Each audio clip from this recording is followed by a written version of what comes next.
भाभी की सौतन पार्ट 1। माँ, भाई ने इस लड़की से क्यों शादी की? मुझे ये अधीरा बिल्कुल पसंद नहीं है। बेटी अब क्या कर सकते हैं, मैं भी तुम्हारे भाई की शादी इस लड़की से नहीं कराना चाहती थी, लेकिन समर्थ की जिद के आगे मुझे झुकना ही पड़ा। समर्थ ने अपनी पसंद की लड़की अधीरा से शादी की है, लेकिन उसकी माँ मंजू और बहन सौम्या को अधीरा बिल्कुल पसंद नहीं है। समर्थ की माँ ने तो अपने बेटे के प्यार के आगे अपना सर झुका लिया और दोनों की शादी करवा दी, लेकिन सौम्या ने अभी तक हथियार नहीं डाले थे। वो अभी भी अपनी भाभी को घर से निकालने की हर मुमकिन कोशिश कर रही है। बहू, ओ बहू, आज चाय मिलेगी या नहीं? लाई माँ जी। एक तो समर्थ भी न जाने कहां से इस लड़की को पकड़ कर ले आया है। हर काम ऐसे करती है मानो हाथों में मेहंदी लगी हो। लीजिए माँ जी चाय। अच्छा तो ले आई तू चाय।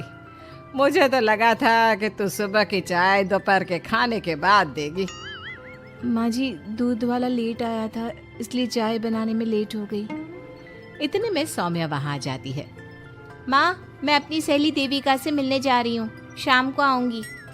सौम्या, मैंने तुम्हारे लिए नाश्ता बना दिया है, पहले नाश्ता कर लो फिर चली जाना। मुझे आपके हाथ का बेस्वाद खाना नहीं खाना।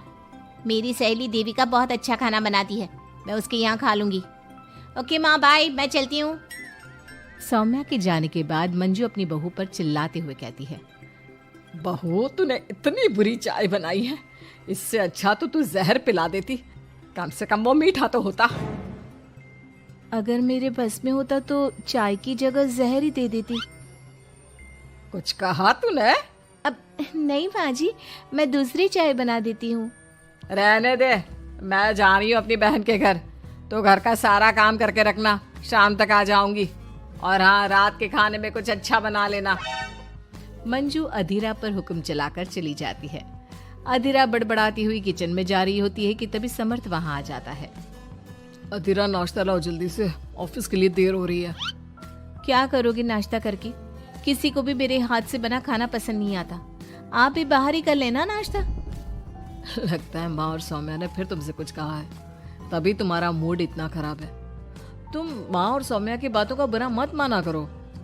मैंने माँ के खिलाफ जाकर शादी की है ना, इसलिए वो तुमसे कुछ उखड़ी उखड़ी रहती है।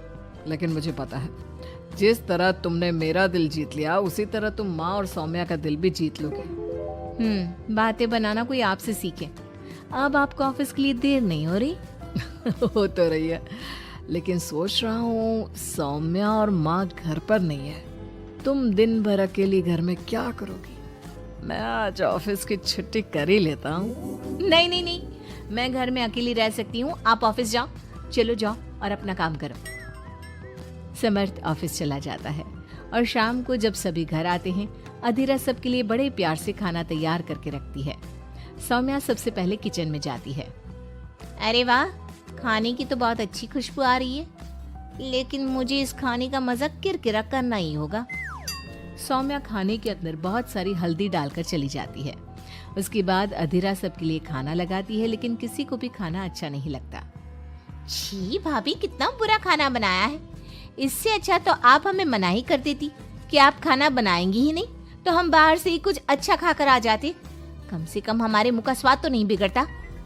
बहू, तूने हम सबको सुबह बिना खाना खाए निकाल दिया, और अब भी हमें बिना खाना खाए सोना पड़ेगा।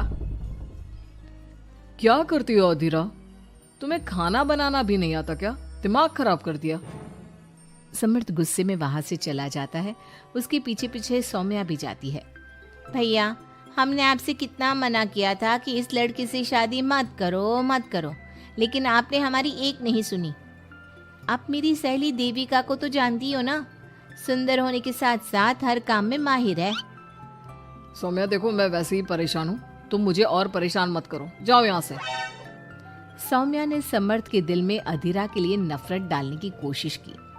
अगली सुबह अधीरा जल्दी सोकर उठी और सबके लिए नाश्ता बना लिया, लेकिन समर्थ बिना कुछ खाए ही ऑफिस के लिए निकल गया। सौम्या भी ये सब नोटिस कर रही थी। उसने देविका को घर पर बुला लिया।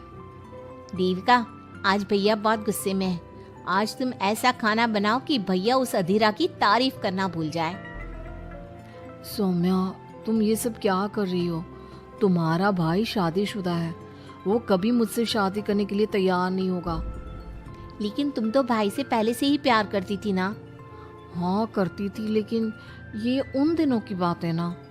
चुप रहो तुम। अगर तुम्हें भैया को पाना है तो तुम्हें वही करना होगा जो मैं कहूंगी। सौम्या ने जैसा जैसा कहा देविका ने वैसा ही किया। देविका ने बहुत ही स्वादिष्ट खाना बनाया। शाम को सभी लोग इकट्ठा हुए और सबने एक साथ मिलकर खाना खाया। इतना मजेदार खाना खाकर सबने देविका की खूब तारीफ की। समर्थ ने अपनी पत्नी को ताना देते हुए कहा, अधीरा, देविका ने कितना अच्छा खाना बनाया है। तुम्हें देविका से खाना बनाना सीखना चाहिए। अब तो ये रोज की बात हो गई। सौम्या हर बार देविका को अपने घर बुलाती और किसी न किसी बात पर अधीरा को शर्मिंदा करती। सौम्या अपने भाई की बात देविका से कराने लगी। अब समर्थ भी देविका से प्यार करने लगा। सौम्या ने अपने भाई से कहा, भैया, आपको देविका पसंद है ना? अरे तुम ये क्यों पूछ रही हो?